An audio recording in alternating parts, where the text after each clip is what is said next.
Hello and welcome to my video today. You may have noticed that I've done a couple recent videos on the 70mm T800 dash cam, which happens to be the world's first 3-channel dash cam that allows 4K front and rear video, as well as an internal cabin camera. I have a new product today, the 70mm dash cam battery pack, and this will be a perfect addition to the T800 dash cam or any of the other 70mm dash cams that they produce. This will allow you to have less reliance on the 12-volt battery and keep it in better condition. This will keep the dash cam powered in extended surveillance mode operation. What I'll be doing today is unboxing and installing and showing you how it works. So let's get started.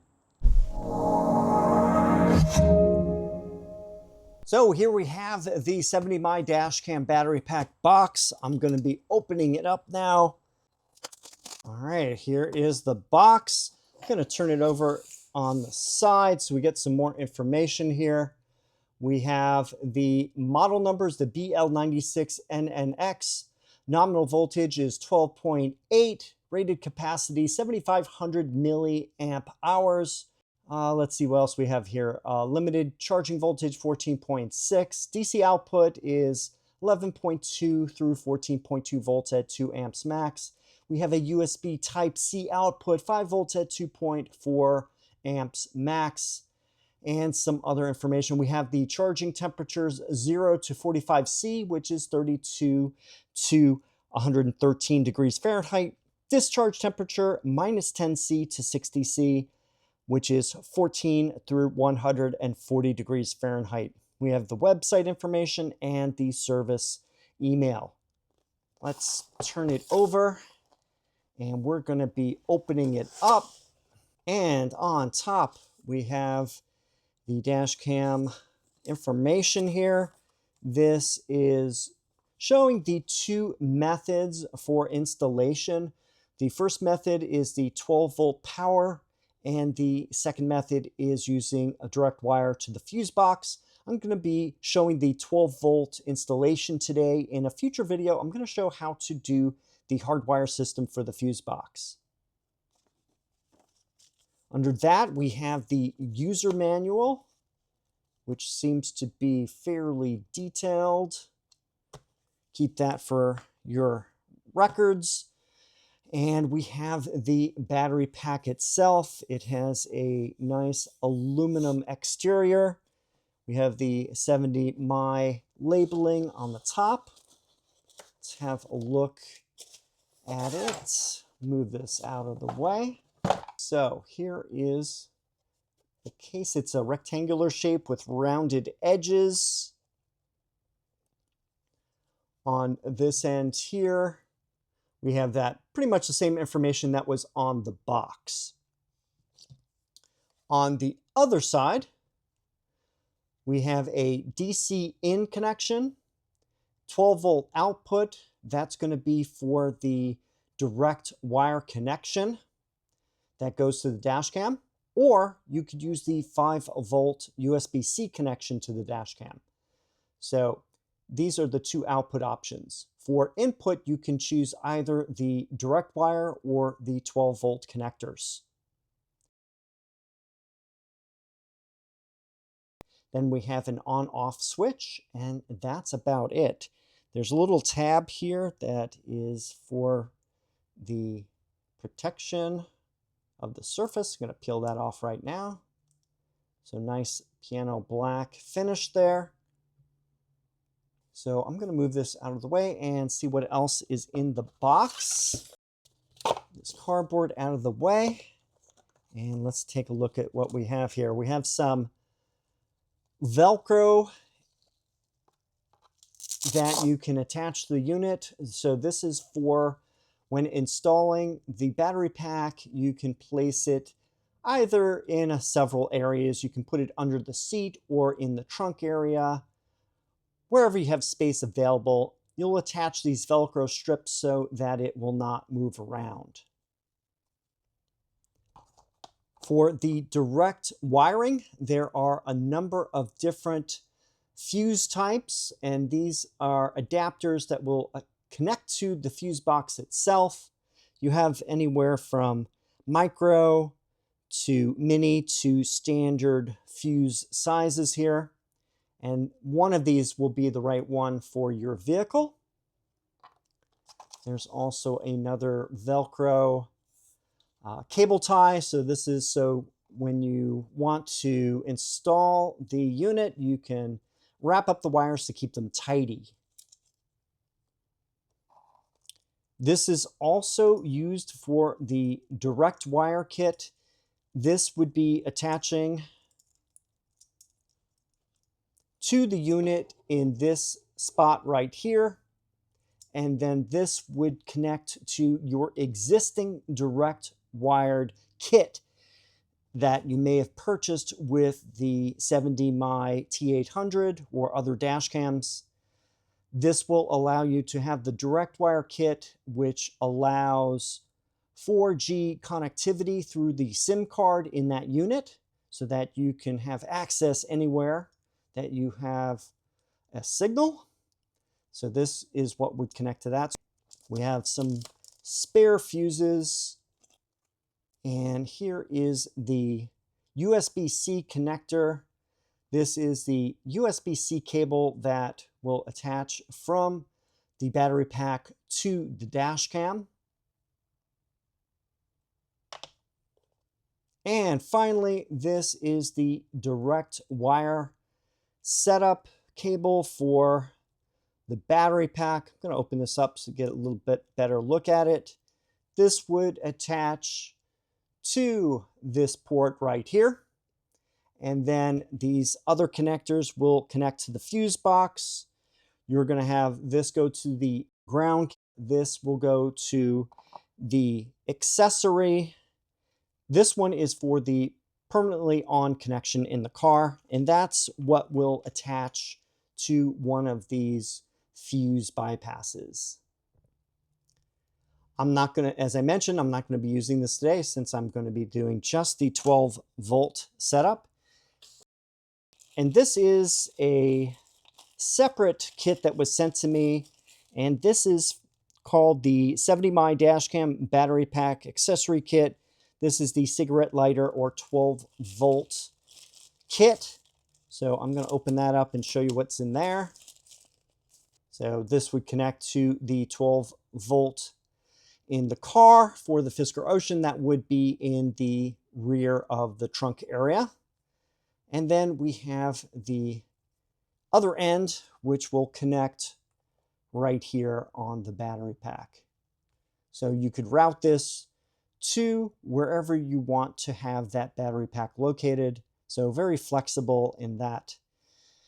And this is what I'm going to be using. So we'll be trying this out in the installation. Another thing I wanted to show you is this is the 70My 4G hardware kit that you can purchase with the T800 dash cam. I did not install this on my vehicle. I currently just have it attached to the USB extension from the 12-volt in the trunk. So let me open this up and show you what's inside. We have a USB-C cable. This will attach from this unit to the dash cam itself. Let's see what we have. This is the hardware unit. This is where you would connect that USB. This is also where you would put a SIM card for 4G access to the dash cam. And there's a little power switch on the back. There's a 3M double-sided tape here where you could attach this wherever you need to. This could be under the dash or inside the cabin area. Then there's a long cable here. I'm going to show you the details on that. And like the other hardware kit I showed you, we have a ground cable, we have the accessory power, and then the always-on power. So if you wanted to use the kit from the battery pack, you would attach these 3 wires to these 3 connectors here. And this will allow you to have compatibility with this SIM card box and have it directly wired and attached to the dash cam. So that's how that works.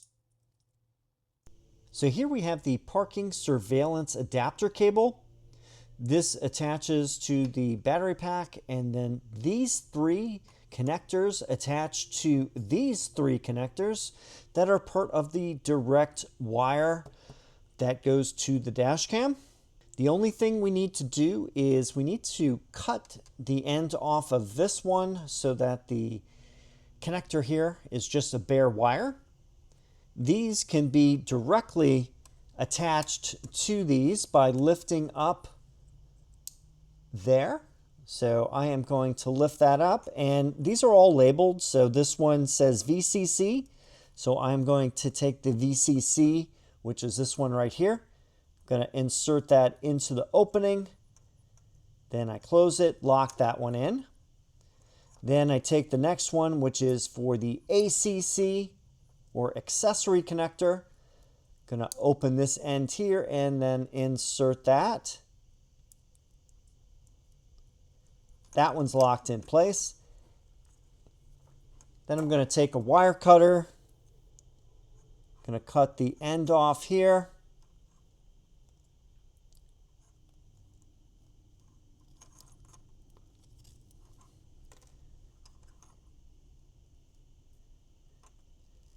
Then I'm going to take the insulation off and just kind of twist the copper. And then I'm going to insert this one, which is the ground, into the ground plug. And that one's attached. So all of these, the VCC, ACC, and ground are now connected. So I can go and put this in the car. I'm going to attach this to the battery pack. Then I'm going to take the USB that goes to the front dash cam. I'm going to plug that in right here, and we'll see how that works. And to make this a little bit more orderly, I can take the cables and group them together. Let me use the Velcro strap here. All right, so that should make it a little bit easier to organize the wires. I want to give you some more information about the battery pack itself. It has a built-in BMS or battery management system, which includes smart current control and delayed charging. It has full protection for overheating, overvoltage, deep discharge, and short circuit. As I mentioned, you have 2 different ways of powering the unit. You can either do the direct connect using a fuse box or use a 12-volt plug. I am going to be using the 12-volt plug right here, and this cable happens to be 79 inches or 2 meters long. For most cars, this should work if you have the 12-volt in the front of the car or in the center of the car. If you have it in the trunk like I do, it may not be able to reach the front of the car. So I am going to do it slightly differently in my situation. I am going to use the extension that I already have that goes to the front passenger seat. I have a 12-volt extension cord that goes all the way up there. I'm going to attach this to it and then plug it into the battery pack. Also, the included USB-C cable that goes to the dash cam is 129 inches long or 3.3 meters. And then we have the Velcro. So I am going to attach the Velcro to the bottom of the unit. You can put it basically in the center like that. I'm going to have it so that the barbed side of it attaches to the actual case. So I am going to mount it like this. And then just make sure you press down for maximum adhesion. So it looks like this. Now, if you have an area of the car that has fabric like this, you could attach it to the actual carpet of the car and it most likely will stick and stay in place. But if you're installing it in an area where it's just plastic or no carpet, I would use the other side of the Velcro and then just attach that to the location you'd like to place this. For a lot of cars, under the driver's or front passenger seat is going to be the ideal location, since this is fairly low and will not affect the seat in any way.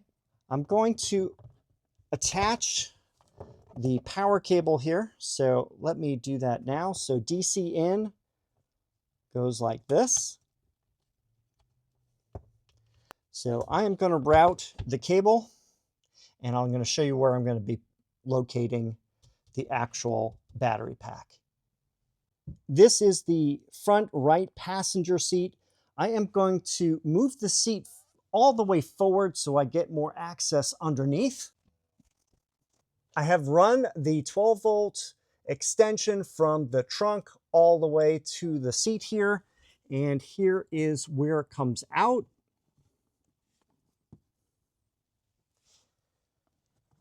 Then I just need to attach the battery pack to the outlet.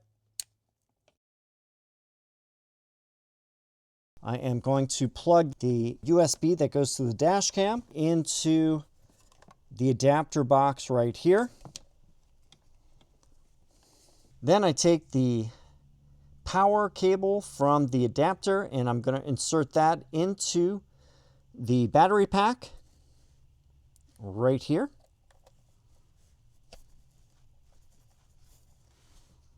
And at this point, I can take the combination of the battery pack and these cables and then place it underneath the seat and have the Velcro so that this is attached underneath and doesn't move. So what I'm going to do now is locate it in this area underneath the seat and remove the plastic off of the double-sided tape so that it will be mounted in this location. And then all the wires can be hidden and you don't see anything during normal operation. Then you can move the seat back and you're all done. Give you a view under here. It is way under there. And since it's attached with the Velcro, it's not going to move anywhere. And it's low enough, as you can tell, that it doesn't impede any of the seat mechanisms or hardware. As a test, I am going to let the car sit in neutral so that I am charging up the battery pack, and I'm curious to see how long that takes. Right now, I'm at 2 out of 4 for the battery level. So I started with 2 dots out of the 4, and now I have 3 dots with the 4th one blinking. So this is only 30 minutes and it is this much charge. So I think the estimate of 90 minutes for a full charge seems to be fairly accurate. I'm going to check in another half hour and see if it's finished. All right, we're about 1 hour into charging, and as you can see, it's still on the 4th LED blinking. I'm going to check it in about 30 minutes. All right, it is now an hour and a half after I started charging, and all 4 of the LEDs are lit up, so it is fully charged. So that's about it for the charging. It seems to be working when the car is on. I had the car in neutral for an hour and a half, so it took somewhere between an hour and an hour and a half to fully charge this battery pack. So here we are in the 70My dashcam app. I am going to press the button here to connect to dashcam.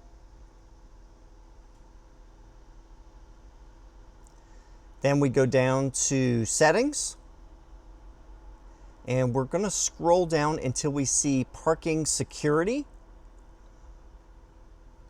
And let's go through these settings. The first one is duration. You can set this for however long you want the parking surveillance on. So anywhere from 2 hours to unlimited. I'm going to leave it on the unlimited for testing. Next we have collision detection. This is a recording is triggered if the car gets bumped while parked.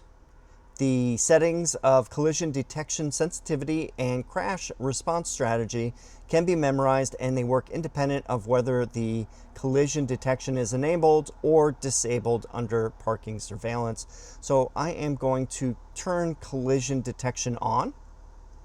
Let's go down to sensitivity. You have 5 settings. We have ultra low, low, medium, high, and ultra high. I'm going to leave it on medium to start off with. Then we have start upon the engine turns off.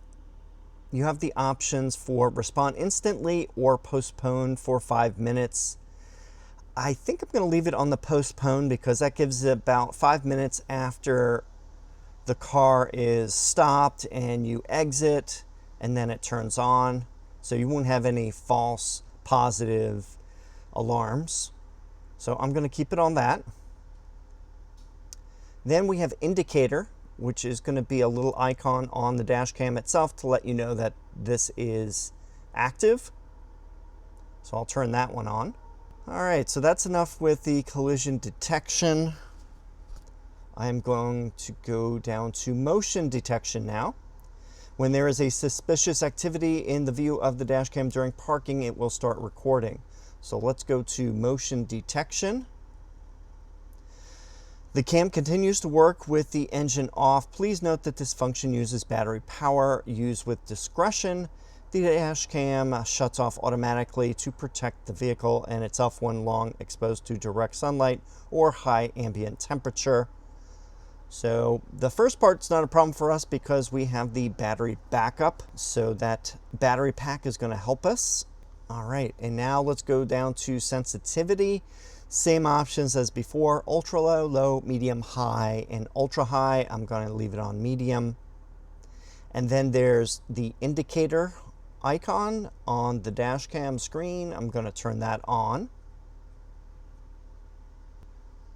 And next, we have time-lapse photography. The time-lapse recording functions only with the parking surveillance wire kit. Time-lapse recording consumes a low level of power. Also, videos recorded this way take up much less storage space compared to videos recorded by loop recording. So you can either have this on or off. I would suggest if you're leaving the car for a long period of time, over a day, I would have it on the time lapse so that the battery pack lasts longer and takes up less storage space. I'm going to leave it off for now.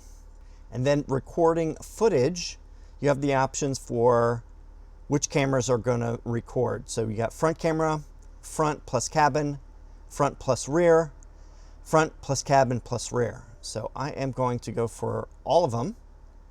And it gives you a little warning. Multi-camera video recording will increase device power consumption. Do you confirm? Yes. And then we have vehicle battery protection. Let's click on that. After the battery voltage of the vehicle drops to the set value, the parking monitor line will cut off the power supply to the dash cam to protect the battery. Voltage protection threshold. For vehicles with 12-volt battery, the supported setting range is 11.8 to 12.6. So let me click on that and see what the options are. I am going to leave this at a fairly low protection because we don't need to have 12-volt protection on the battery, since the battery pack is going to be providing the power. So I'm going to select 11.8. So I'm going to exit that, and those are all of the settings for parking security or parking surveillance. You can also adjust these on the dash cam itself through the menu using its screen and buttons, but I find it easier to explain this to you on the phone app. So let's lock up the car and do some testing. So you can see on the screen up here, we have the recording button flashing, then we have Wi-Fi, and next to it is the P for the parking surveillance, and next to that also we have the collision. Right now the car is still on. I want to show you what the dash cam screen looks like when the car shuts down.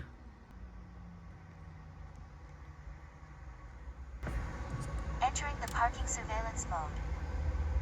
All right, so it gives you a little alert there that it's going to go into surveillance mode. So pretty cool.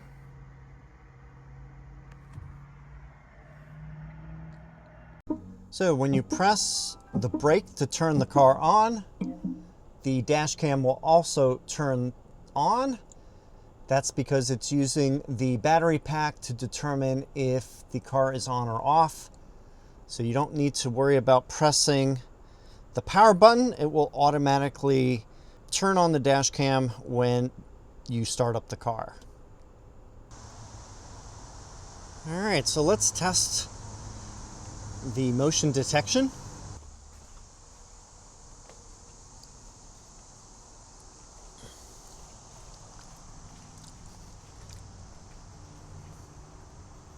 So as you can see, the light turned on the power button there. So you can see that it is recording, and it's going to be recording from the front, cabin, and the rear. So it seems to record for about 30 seconds. So let me walk around the rear. It's a little dark back here.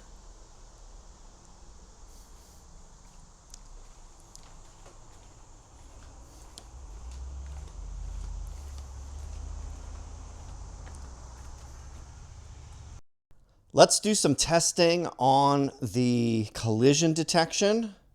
So I am going to open the door.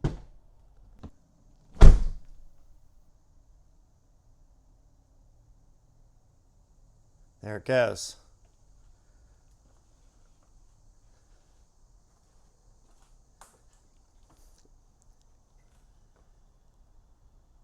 I found the easiest way to test this is opening and closing the doors, since it shakes the vehicle.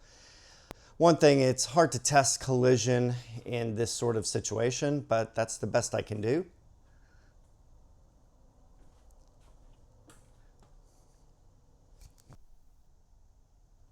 All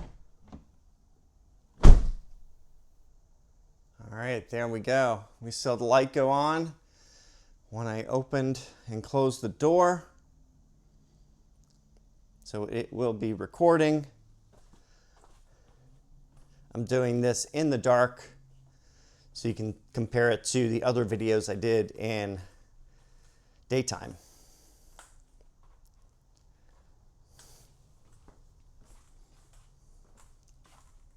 So let's go into the menu here. Go down into parking security. Let's go down to time-lapse recording. The cam continues to work while the engine is off and continuously consumes battery power. To protect itself, the cam automatically switches off when the ambient temperature is too high. So I'm going to press yes. So we'll see how the time-lapse recording works. And notice that there is another icon on the screen to indicate the time lapse. Entering the parking surveillance mode. So here's an example of the time lapse recording. You can see the front, the rear camera, and then the cabin camera. and it's running at roughly 1 frame per second, so definitely a lot less than the 30 frames per second in standard recording. I'm in the 70My Dashcam app. I am going to connect to the T800 Dashcam.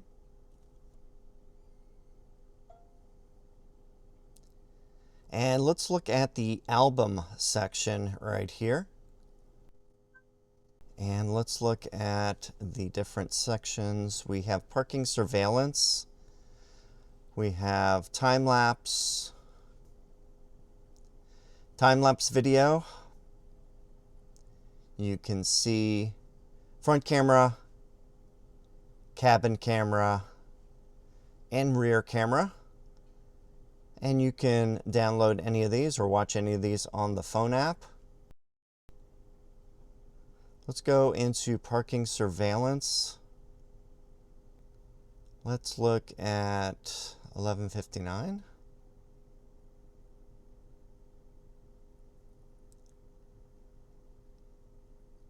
So this was the video that was recorded when I was testing collision. And in order to determine that it was collision and not motion detection, I turned motion detection off. So that gives me a good indication that it did get the correct sensing of the door opening and closing. Let's see, we have another dark one here.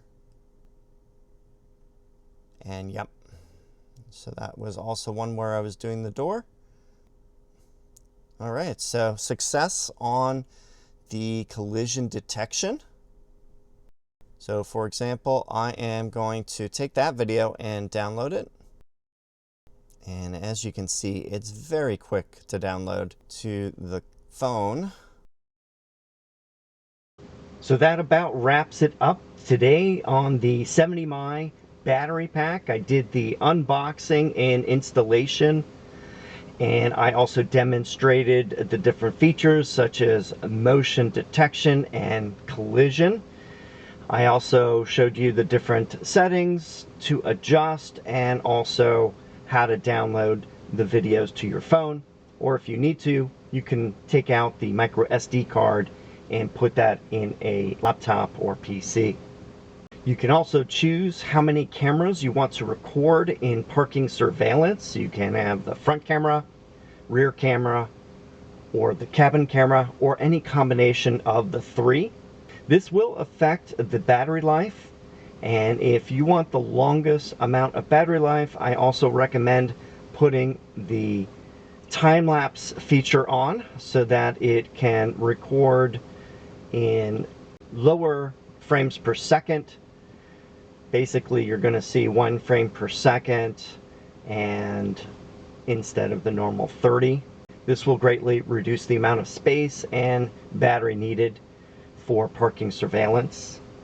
I also showed in the installation that you can have the power supplied to the battery pack via the 12-volt outlet in the Ocean, which is in the trunk, or you could use the hardwire kit that attaches to the fuse box. I'll probably be doing that in a future video. The advantage of doing the direct wire is that it will charge up the battery faster, say 60 minutes instead of 90 minutes. Also during the video, I showed the installation of the parking surveillance cable, and I attached that to the dash cam by the USB-C cable. And that's about it. It's pretty self-contained. It stores under the passenger's seat, doesn't take up much space at all, and you have some Velcro to attach to the bottom of the battery pack so it doesn't move. There's also some wire wrap to go around the cables to keep them tidy. Personally, I feel that the battery pack and the parking surveillance mode greatly enhances the abilities of the 70My T800 dashcam. So in addition to recording the front, rear, and cabin cameras while driving, you also get peace of mind that it can record your car while it's parking. One thing I'd like to see is the ability to change the setting for the parking surveillance recording times. Currently, they are about 30 seconds. I'd like to see an option for a minute to a minute and a half to give more recording depending on the situation. But otherwise, I think it's a great product. So if you're interested in the 70Mi T800 dashcam and the parking surveillance battery pack, I have the links in the video description. You'll see a discount code. You can purchase it either on the 70Mi website or on Amazon. If you have any questions or comments, please leave them down below. Thanks for watching, and I'll see you in the next video.